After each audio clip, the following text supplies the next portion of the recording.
What's up, guys? My name's Kurt, and I'm the founder of the Venice Backgammon Club. And in this video, we're going to talk about the strategies.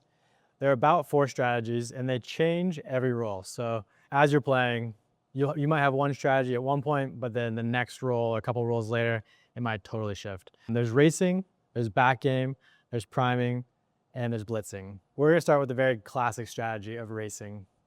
What racing is when all of your pieces are past each other, and it's just purely who rolls higher. So this is a made-up position, but it's relatively even. And let's put 2 more in there. How about that? So this is a very close game here, but our back points are past each other. And so really it's whoever rolls higher. So if you're rolling double 6s, you're not going to be able to get stopped. If you roll 1s, 2s, and 3s, you're going to fall behind. But in this case, it's a pretty close game, and it's really up to the dice at this point. And that's what racing is. It's a pretty rudimentary way of describing it, but once the back lines are past each other, that's what racing is. The next strategy is priming. We'll just keep the same position, but move this piece over here. There's lots of types of primes, but in this case, this is a complete prime, full 6 prime. That's because my highest roll is a 6. And so if I will roll a 6, it's blocked. So as long as you come in nice and clean, there's no way I'm getting by you.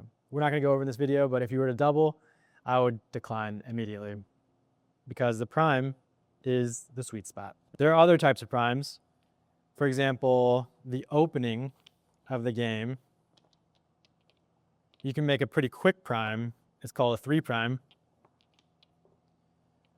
And that looks like this. So if we go to other videos with the openers, but if you were to roll a 6-1, you can go 6-1 and you make an immediate 3 prime. So really a true prime is 6, but you can have 3 in a row, 4 in a row, or 5 in a row. Those are 5 primes, 4 primes, etc. And really all that is it's really hard to get by and it slows you down, of course. The next is a back game. The back game is not something you want to do. It's kind of something you fall into when you get pieces knocked back to your beginning and all of a sudden you have more pieces back here. In this case, I have a prime and you have a back game. As a rule of thumb, when you have 2 anchors as a back game, you're in a good spot. Don't worry. This is a really good back game. This is a double anchor and I'm gonna have a really hard time getting past it.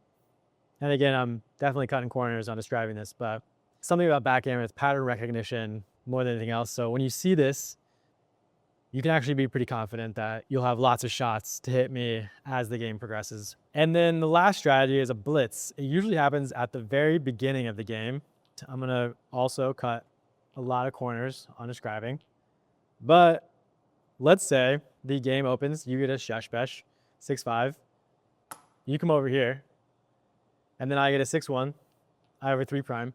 Then let's say you get a 2-1. Boom.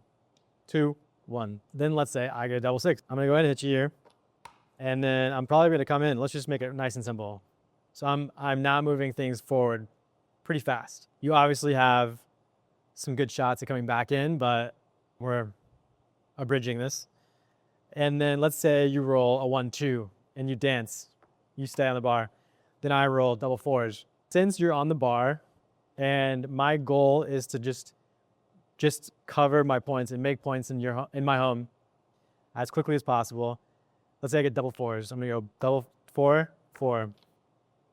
And then let's say you get a 6-5 or anything besides 3-4. You dance again. And then let's say I get double 2s. I'm rolling like crazy. Double 2s. I'm gonna go there. And then since I'm blitzing, I could come back here, but I'm blitzing. I'm trying to get in.